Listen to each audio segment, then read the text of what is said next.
Hola, ¿cómo están? Si ven que tengo la misma ropa del capítulo anterior, es porque es el mismo día. Ok, no tengo tiempo a veces durante la semana porque tengo 2 trabajos, entonces no me da.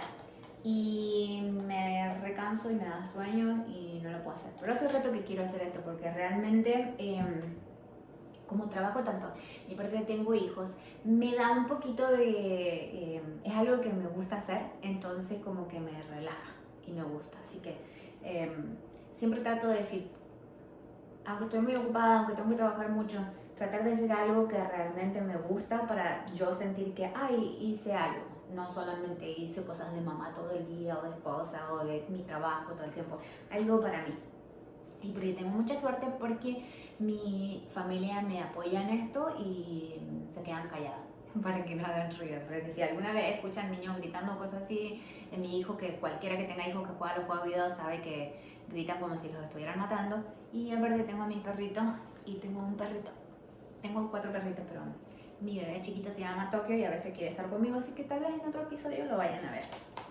Bueno, vamos a seguir tomando matecitos, así que a veces si me ven decir boludeces entre medio de lo que les estoy contando es porque necesito cebarme el mate y me distraigo. ¿Ven? Como ahora. Pero déjenme que lo voy a calentar. Ok. Acuérdense, Mateando con Crímenes yo les voy a contar historias de pueden ser asesinos seriales o cosas que han pasado hace mucho tiempo que me llaman la atención y se los voy a contar como si estuviéramos en mi casa, así que profesional definitivamente no estoy, no tengo un equipo de profesionales que me ayuda, yo trato de buscar toda la información correcta, hay veces que les voy a dar mi punto de vista pero no sean cosas exactas que se puedan confirmar, es lo que yo pienso que tal vez puedo llegar a pasar, especialmente en cosas que pasaron hace mucho tiempo. Así que voy a estar tomando mate y contándole cositas. Esto es Mateando con Crímenes. Ok. Vamos a hablar de El engaño perfecto. El caso de Sherry Papini. Así que agárrense un matecito, acomódense en donde están, porque la historia de hoy demuestra que a veces el misterio no está en descubrir quién fue el culpable, sino en aceptar que la víctima nunca fue la víctima. Hoy viajaremos a California, Estados Unidos. Un caso que durante años ocupó los principales noticieros del país, movilizó a cientos de policías, agentes del FBI, voluntarios y millones de personas que querían estar frente a un secuestro aterrador. Una mujer desaparece mientras sale a correr. 3 semanas después aparece golpeada, desnutrida, encadenada, con una marca grabada en su cuerpo. Y dice que 2 mujeres la secuestraron y la torturaron. Durante más de 5 años esa versión fue tomada como cierta, hasta que una muestra de ADN cambió absolutamente todo. Esta es la historia de Sherry Papini. ¿Quién era Sherry Papini? En noviembre de 1900... Oh, me fui al carajo. En noviembre de 2016, Sherry Papini tenía 34 años. Volvía a la ciudad de Redding, en el norte de California, junto a su esposo Keith Papini y a sus 2 hijos pequeños. Desde afuera parecían la familia perfecta. Vivían en un barrio tranquilo, Keith trabajaba en Best Buy y Sherry se ocupaba de los chicos. Ahora, si no saben qué es lo que es Best Buy, es una tienda o un lugar donde vos podés ir a comprar electrodomésticos, micrófonos, cosas para los juegos video, televisores, todo electrónico. Sus amigos la describían como una madre muy dedicada. No existían denuncias públicas por violencia familiar ni antecedentes que hicieran pensar que algo grave estaba ocurriendo puertas adentro. Nada hacía imaginar que en pocos días todo Estados Unidos iba a hablar de ella. El 2 de noviembre de 1900... Oh my god, sigo diciendo 1900, todavía estoy en el otro caso. El 2 de noviembre del 2016, era un miércoles, como hacía habitualmente, Sherry salió a correr por un camino cercano a su casa. llevaba su celular y auriculares. En el correr de las horas, Kid empezó a preocuparse porque ella no respondía a los mensajes. Finalmente decidió usar la función de Find My iPhone. Los iPhone tienen una función que si lo compartís con tu familia, vos le apretas un botoncito y te da la locación donde está la persona. O por lo menos a veces acercada. Ponele, yo la tengo y si vos le apretás, por ejemplo, mi marido cuando no le respondo los mensajes, porque yo a veces si estoy trabajando, estoy muy ocupada, estoy acá en la casa, mi teléfono anda por cualquier lugar. Y si a veces se quiere comunicar con nosotros y nosotros somos horribles para contestar, nos pone el Find My iPhone, y el Find My iPhone lo que hace es mandarte como una alertita y te empieza a sonar una alarma en el celular. La ubicación muestra, esto más que nada para si se te pierde el celular lo puedes encontrar, pero nosotros lo usamos por otras cosas. La ubicación mostraba que el teléfono seguía cerca de un camino rural. Kid fue inmediatamente hasta allí, lo que encontró que era extraño. En el piso estaba el celular, los auriculares y algunos mechones de cabello. No había señales de Sherry y nadie había visto qué había pasado, así que él llamó al 911. En cuestión de horas comenzó una enorme búsqueda. Imagínate, vas ahí donde vos pensás que está tu mujer y tienen pedazos de mechones de pelo de los auriculares, como yo me imagino, a esta se los arrancaron cuando se la querían llevar o algo. La desaparición fue tomada extremadamente en serio. Participaron la oficina del sheriff del condado de Shasta, el FBI, equipos de K9, helicópteros, drones, equipos de rescate, cientos de voluntarios. La noticia rápidamente apareció en medios nacionales. Las redes sociales explotaron. Se imprimieron miles de afiches. La familia ofreció recompensas. Kid daba entrevistas casi todos los días pidiendo ayuda para encontrar a su esposa. Durante semanas nadie encontró una sola pista que explicara qué había ocurrido. 22 días después, el 24 de noviembre del 2016, era el Día de Acción de Gracias, o Thanksgiving. El Día de Acción de Gracias, no sé si alguna vez vieron la película de Los Locos Adams, cuando sale Merlina o Wednesday Adams, que son supuestamente que es el día que los indígenas comen con los peregrinos o los pilgrims, no sé si sean peregrinos, bueno, los del sombrerito, y comen todos juntos y después que les robaron todas las tierras. Ok, pero esa es otra historia. Y bueno, entonces en el Día de Acción de Gracias se celebra para dar gracias a que ellos se sentaron a comer juntos o whatever. Y es como ponerle para nosotros hispanos la Navidad. Ven que para nosotros la Navidad la celebramos en grande, todos nos juntamos, comemos, cocinamos, bueno, una cosa así, pero en noviembre. A las 4:30 de la mañana aproximadamente, un conductor llamó al 911. Había encontrado a una mujer caminando sola al costado de una ruta cerca de Woodland, California, a unos 240 kilómetros del lugar donde había desaparecido. Era Sherry Papini. Los primeros oficiales observaron que tenía lesiones visibles. Presentaba cadenas sujetas a una parte del cuerpo, tenía una marca por quemadura en el hombro derecho, había perdido peso y fue trasladada inmediatamente a un hospital. Lo que Sherry contó después dejó a todo el país convencido de que había sobrevivido uno de los secuestros más aterradores de los últimos años. Pero los investigadores empezaron a notar detalles que no terminaban de cerrar. Fuentes oficiales utilizadas en esta parte fue el Departamento de Justicia de los Estados Unidos, declaración jurada del FBI y Departamento de Justicia. Debido a su estado físico, los investigadores no pudieron interrogarla durante varias horas. Tuvieron que esperar porque estaba como recontra desnutrida. Con el paso de los días, comenzó a reconstruir lo que según ella había vivido. Sherry declaró que mientras corría por un camino cercano a su casa, una camioneta se detuvo a su lado. Todo esto, chicos, esto lo pueden ver en Netflix o tal vez en YouTube también. Pasan cuando los policías quieren hablar con ella y ella pegaba unos gritos que vos, si tenés que vivir eso, te da una lástima, y ella lo único que preguntaba era que quería estar con su esposo porque no confiaba en nadie más que no fuera su esposo. Sherry declaró que mientras corría por un camino cercano a su casa, una camioneta se detuvo a su lado.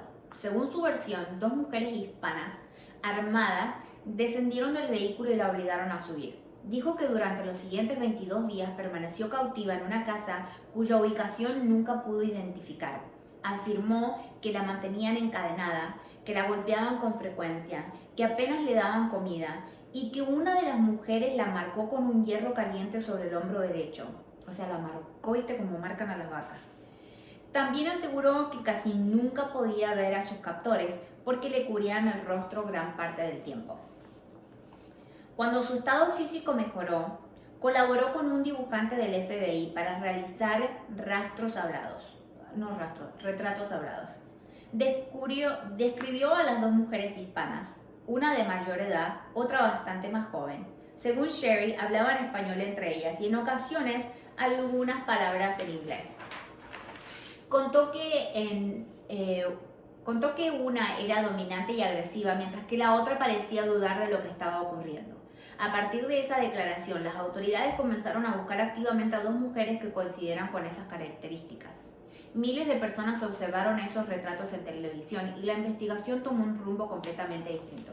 Como si acá en los Estados Unidos necesitaran alguna excusa para empezar a decir, porque son hispanos.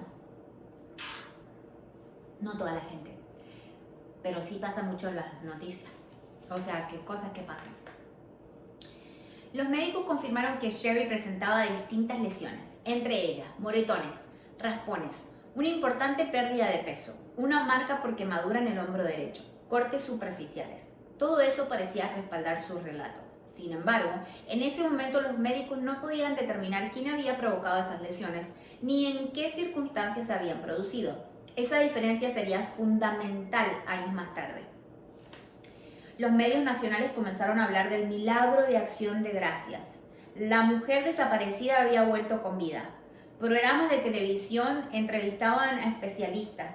Se hablaba de redes de secuestro en el área. Incluso hubo quienes pensaban que podía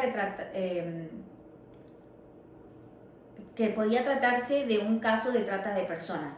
Mientras tanto, Keith Papini daba entrevistas profundamente emocionado. Decía que su esposa había luchado para volver a su familia. Durante meses prácticamente nadie dudó públicamente de la historia. A medida que avanzaba la investigación, comenzaron a surgir inconsistencias. Los investigadores intentaban reconstruir cada minuto de la desaparición.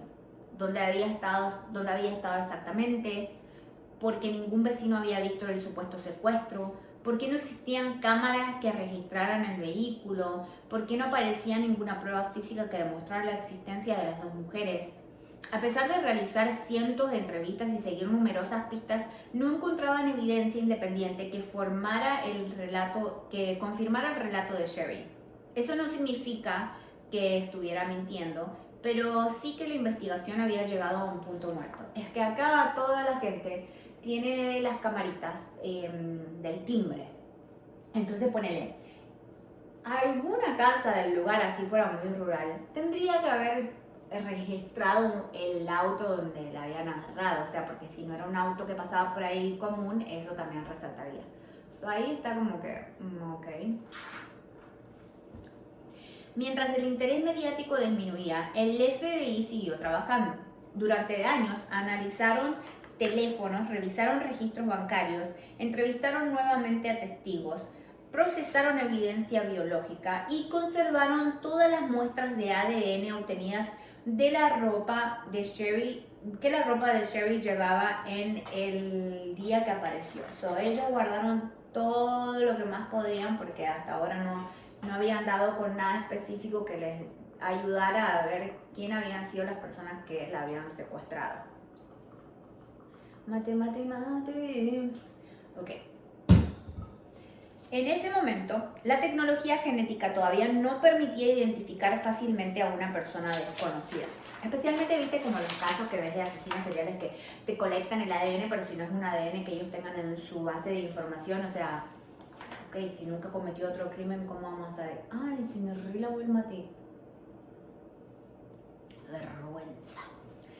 Pero los investigadores decidieron conservar todo. Esa decisión terminaría siendo la clave del caso. Entre todas las pruebas recolectadas había una especialmente importante. En la parte de la ropa de Sherry se detectó un ADN masculino. Ese perfil genético no pertenecía a su esposo. Tampoco coincidía con ninguna persona registrada en la base de datos criminales disponible en ese momento. El ADN quedó archivado. Durante años no hubo coincidencias, pero la tecnología de investigación genética avanzó enormemente entre el 2016 y el 2020. Y cuando los agentes decidieron volver a analizar esa muestra, todo el caso cambió para siempre. Durante 5 años el caso parecía congelado. No había nuevas pistas, no aparecían las supuestas secuestradoras, ningún testigo podía confirmar la historia de Sherry Papini. Pero mientras el interés del público desaparecía, el FBI seguía trabajando en silencio. Y la respuesta estaba en una prueba que había sido recolectada el mismo día en que Sherry apareció al costado de la ruta. Cuando Sherry fue encontrada el 24 de noviembre del 2016, los investigadores secuestraron la ropa que llevaba puesta. Cuando la llevaron al médico, es decir, hay algo así, todo, te sacan las zapatillas, las medias, la ropa interior, todo lo que vos lleves, porque siempre puede haber quedado alguna fibra, algún pelo, algo así. Como ocurre en cualquier investigación de un posible secuestro, cada prenda fue analizada en busca de ADN, fibras, cabellos, cualquier otra evidencia que pudiera identificar a los responsables. Fue entonces cuando apareció el perfil genético masculino. Ese ADN no pertenecía a Kit Papini, a su esposa. Tampoco coincidía con ninguna persona registrada en la base de datos criminales disponible en ese momento. Sin un nombre al que asociarlo, la muestra quedó archivada mientras la investigación continuaba. En el paso de los años, las técnicas de investigación genéticas comenzaron a mejorar. Los agentes del FBI decidieron volver a trabajar sobre aquella muestra. En lugar de esperar a que apareciera una coincidencia directa en una base de datos criminal, comenzaron a utilizar métodos de comparación genética permitidos por la investigación para acercarse a posibles familiares del dueño del ADN. Este trabajo los condujo hasta una familia del sur de California. O sea, que es que a veces vos los puedes poner, viste que ahora puedes hacer ese de que mandas la saliva y te dicen, ay, que tus ancestros vienen de acá. Y hay mucha gente que encuentra que son adoptados, y otra gente que encuentra que sus raíces vienen de no sé qué. Bueno, todo eso que vos mandás, vos, porque vos lo querés mandar y vos querés saber de dónde son tus raíces, y la policía y el FBI tienen acceso a todo eso. Entonces pueden descubrir, tal vez vos no hiciste nada, pero tal vez tu tío, el hermano, tu abuelo, y se mandó alguna cagada y van a decir, porque acá tenemos la nieta registrada. Entonces, ese trabajo los condujo hasta una familia del sur de California. Los investigadores solicitaron de manera legal una muestra de ADN a uno de los familiares. El resultado fue contundente. El perfil indicaba que el dueño del ADN probablemente era un hijo de ese hombre. Había un nombre que empezaba a cobrar fuerza: James Reyes, un exnovio de Sherry Papini. Los investigadores descubrieron que Sherry había mantenido una relación sentimental con Reyes varios años antes de casarse con Keith. Con el tiempo habían perdido contacto, o al menos eso era lo que Sherry había dicho. Sin embargo, al revisar registros telefónicos, mensajes y otros elementos de la investigación, el FBI encontró evidencia de que ambos habían vuelto a comunicarse poco antes de la desaparición. Esa información habría una posibilidad completamente distinta a la que había investigado durante años. Los agentes localizaron a James Reyes y lo entrevistaron. Al principio los investigadores no sabían qué esperar. Podía tratarse de un sospechoso, de una víctima o de alguien completamente ajeno, pero su declaración dio un giro inesperado al caso. Reyes contó que Sherry lo había llamado el día antes de desaparecer. Según su relato, ella dijo que tenía problemas en su matrimonio y quería irse de su casa. Le pidió que fuera a buscarla. Él aceptó. Condujo desde el sur de California hasta las inmediaciones de Redding. Sherry lo esperaba sola. subió voluntariamente a su vehículo y ambos viajaron hasta el departamento de Reyes en Costa Mesa. No hubo secuestro, no hubo dos mujeres armadas, no hubo una camioneta interceptándolo mientras corría. Según Reyes, todo el viaje fue voluntario.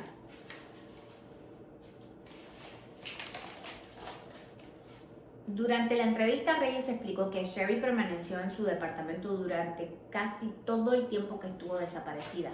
Contó que prácticamente no salía, que él iba a trabajar normalmente y que ella permanecía en la vivienda. También declaró que Sherry le pidió ayuda para provocarse algunas lesiones. Reconoció haber colaborado en determinadas acciones a pedido de ella, aunque afirmó que nunca participó en un secuestro.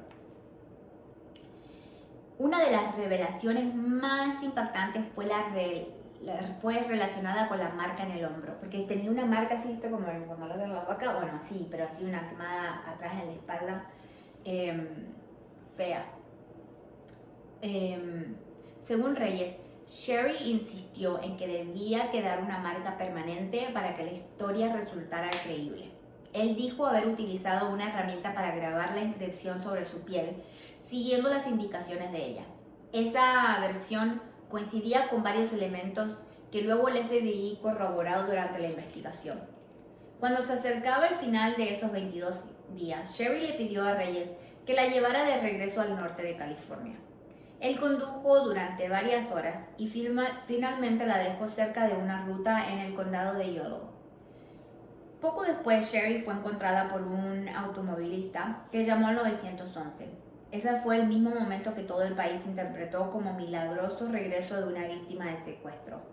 Pero según la evidencia reunida por el FBI, en realidad era una final de una desaparición planificada por ella misma. Aunque la declaración de James Reyes era extremadamente importante para el FBI, necesitaba algo más. Una condena no podía basarse únicamente en el testimonio de una persona, porque ¿qué pasa si el loco estaba mintiendo porque se quería zafar? Los investigadores debían demostrar que Sherry había mentido deliberadamente a los agentes federales y que además había obtenido dinero como consecuencia de esa mentira. Esa parte del caso sería la que finalmente la llevaría a un tribunal federal. Durante casi 4 años, Sherry Papini sostuvo exactamente la misma historia. 2 mujeres hispanas, una camioneta, un secuestro, una casa desconocida. Pero en agosto del 2020, el FBI ya tenía suficiente evidencia para saber que esa versión no coincidía con los hechos. Solo faltaba una cosa: escuchar qué iba a decir Sherry cuando le mostraran las pruebas. El 13 de agosto del 2020, un agente del FBI y un detective de la oficina del sheriff del condado de Shasta se reunieron con Sherry Papini. Antes de comenzar la entrevista, le recordaron algo muy importante. Le dijeron que mentirle a un agente federal constituye a un delito. Es decir, desde el primer minuto, Sherry sabía que cualquier declaración falsa podía tener consecuencias penales. Durante gran parte del interrogatorio, Sherry volvió a contar la misma historia que había repetido desde el 2016. Insistió que 2 mujeres hispanas la habían secuestrado, aseguró que había estado encadenada, que había sido golpeada, que jamás había visto a James Reyes durante esos 22 días. Los investigadores la dejaron hablar, porque no podía seguir dándonos la historia. No la interrumpieron ni nada. Parecía que simplemente la estaban escuchando, pero en realidad ya conocían gran parte de la verdad. En un momento de la entrevista, los agentes cambiaron completamente el rumbo de la conversación. Le informaron que habían encontrado ADN masculina en la ropa que ella llevaba cuando apareció. Después le explicaron que ese ADN había sido identificado y que pertenecía a James Reyes, su exnovio. La reacción de Sherry fue llamativa. No admitió haber estado con él. Tampoco reconoció que hubiera viajado voluntariamente hasta el sur de California. En cambio, comenzó a responder con frases ambiguas como: no me acuerdo, no quiero meter en problemas a nadie, bueno, ustedes ya saben quién es. pero nunca abandonó su historia del supuesto secuestro. Ni siquiera después de que los investigadores le explicaron que ya tenían pruebas científicas y telefónicas que lo contradecían. Los agentes le dieron varias oportunidades. Le preguntaron directamente si James Reyes había ido a buscarla, si había permanecido en su casa durante esos 22 días, si las lesiones habían sido provocadas como parte de una historia inventada. Sherry negó los hechos o evitó responder. Para el FBI, esa entrevista se convirtió en una de las piezas claves del caso, no porque descubrieron algo nuevo, sino porque demostraba que incluso después de ser confrontada con evidencia contundente, seguía realizando declaraciones falsas a agentes federales. Ese hecho sería la base del cargo por hacer declaraciones falsas al FBI. Ahora vamos a hablar del dinero.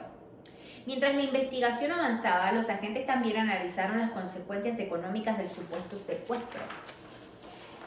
Descubrieron que gracias a la historia que había contado, Sherry había recibido beneficios económicos destinados a víctimas de delitos de violencia. Entre ellos, pagos realizados por la California Victim Compensation Board. Le dieron plata, es una entidad que le da plata a las víctimas en el estado de California. Es un organismo estatal que brinda asistencia financiera a víctimas reales de delitos. Además, también recibió prestaciones relacionadas con la supuesta incapacidad derivada del secuestro. Según el Departamento de Justicia, esos beneficios fueron obtenidos mediante declaraciones falsas. Ese sería el fundamento del cargo de fraude postal, ya que parte de esos beneficios fueron enviados por correo. El 3 de marzo del 2022, más de 5 años después de la desaparición, agentes federales arrestaron a Sherry Papini. Fue acusada formalmente de hacer declaraciones falsas a agentes federales, cometer fraude postal al obtener beneficios económicos basados en una historia falsa. La noticia sorprendió a todos Estados Unidos. La mujer, que durante años había sido presentada como una víctima de secuestro, ahora enfrentaba cargos federales por haber inventado toda la historia. Pocas semanas después del arresto, ocurrió algo que cambió definitivamente el caso. El 12 de abril de 2022, Sherry firmó un acuerdo con la Fiscalía Federal. En ese momento admitió haber planificado y participado en el engaño. Aceptó declararse culpable de un cargo de fraude postal, un cargo de hacer declaraciones falsas al FBI. Además, emitió una declaración pública en la que expresó que sentía vergüenza por lo ocurrido y pidió disculpas a su familia, a sus amigos, las personas que la apoyaron y a quienes trabajaron para encontrarla. Con esa declaración de culpabilidad terminó oficialmente una investigación que había durado más de 5 años. Pero todavía faltaba una etapa importante. El juez debía decir cuál sería la condena. También cuánto dinero tendría que devolver por el enorme costo que el engaño había generado para los organismos públicos de la Fuerza de Seguridad. Después de más de 5 años de investigación, el caso finalmente llegaba a su fin. Sherry Papini ya había admitido en un tribunal federal que había mentido. Ahora quedaba una sola pregunta: ¿cuál sería el precio que tendría que pagar por ese engaño? El 19 de septiembre del 2022, Sherry Papini compareció ante el Tribunal Federal del Distrito Este de California para conocer su condena. Durante la audiencia, tanto la Fiscalía como la defensa presentaron argumentos muy distintos. La defensa pidió una pena considerablemente menor, alegando que Papini atravesaba problemas de salud mental y que ya había asumido su responsabilidad al declararse culpable. La Fiscalía, en cambio, sostuvo que el engaño había provocado un enorme desperdicio de recursos públicos y había afectado a miles de personas. Finalmente, el juez William B. Schaub dictó la sentencia. El tribunal condenó a Sherry Papini a 18 meses de prisión federal, 36 meses de libertad supervisada cuando recuperara la libertad y el pago de $309,902 en restitución a distintos organismos públicos que participaron de la investigación o abonaron beneficios económicos basados en su falsa denuncia.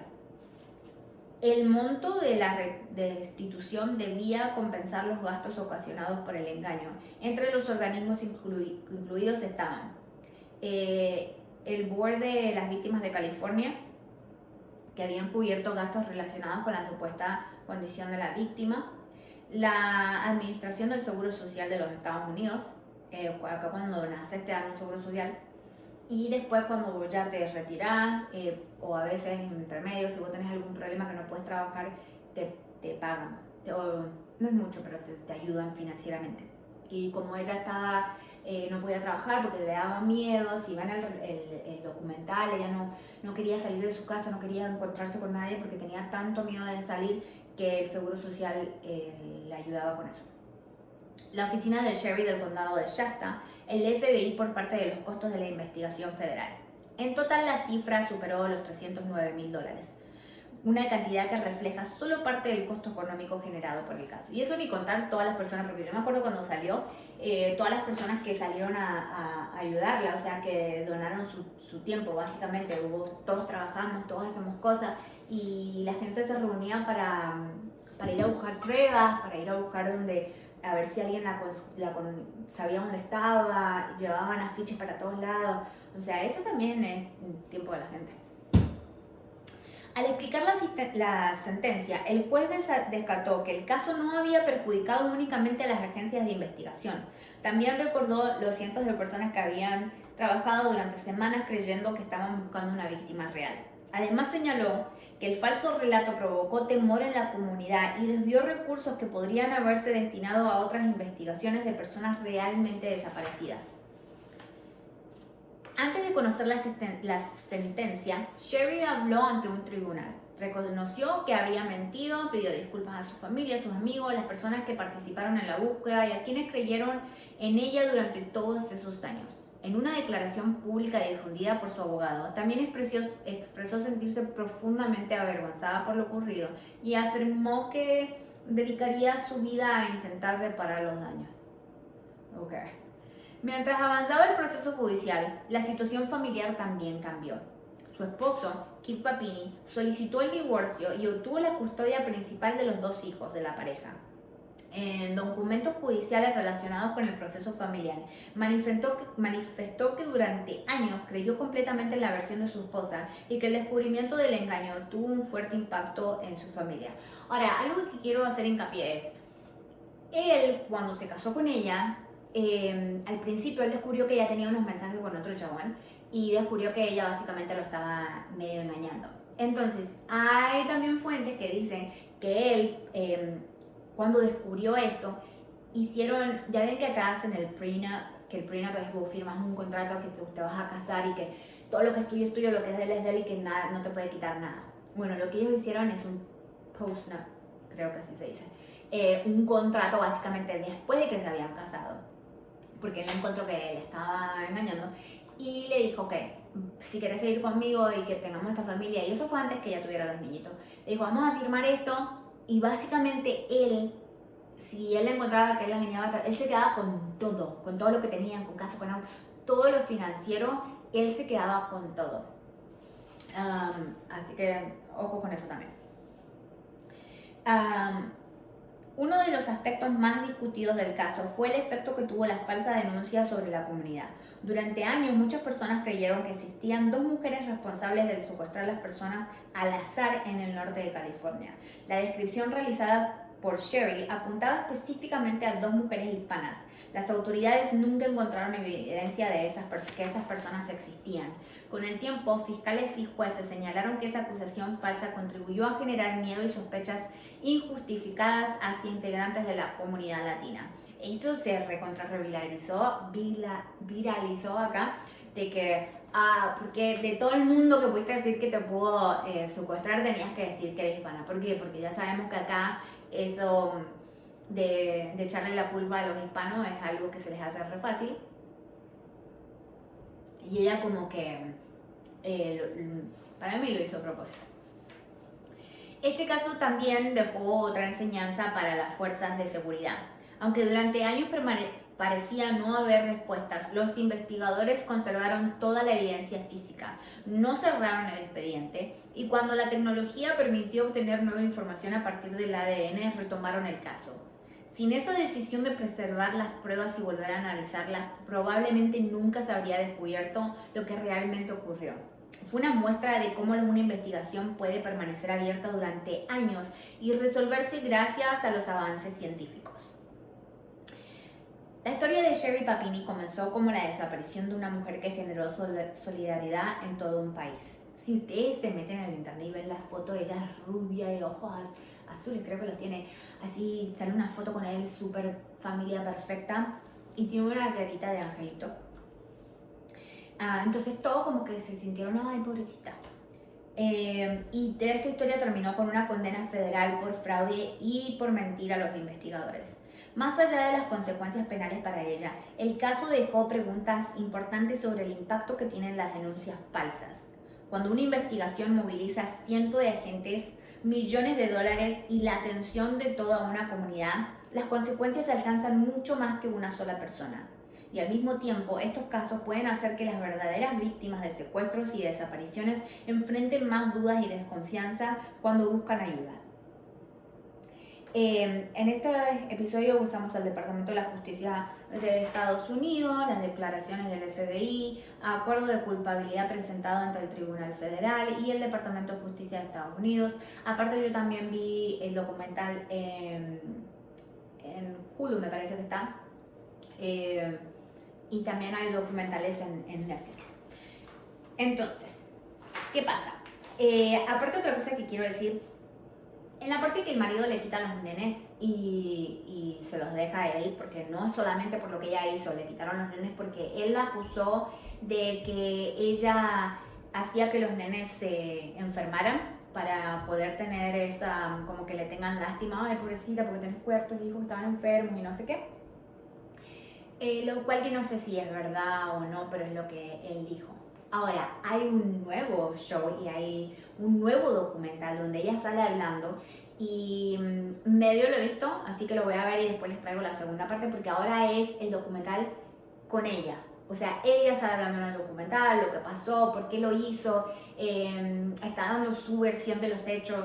Medio como que lo acusa a él de que él era súper prepotente. Ahora, en este caso, cuando recién empezaron a investigar, hubo varios vecinos que decían que cuando ellos se peleaban, que él una de las veces la acusó, le pegó un grito y le dijo que la iba a matar. Entonces, al principio él era, como que sospechaban de él, porque no se llevaban bien. Y todos decían, ay, es una super mamá, pero todos decían que ella era re buena mamá, sino que con él se llevaban medio para el orto. Para el locote. Entonces, también hay que ver eso, porque ahora hay que ver la versión de ella para saber, porque acuérdense, él la encontró que la estaba engañando y después de que él pudo probar de que lo estaba engañando, le quitó básicamente todo, porque ella no pudo obtener nada, porque era el contrato que ellos tenían. Que ella estuvo mal, pero ahora vamos a ver la siguiente vez, en el siguiente capítulo, o en un par de capítulos después de este, una vez que vea eso, les cuento qué fue lo que dijo ella y después vamos a sacar conclusiones.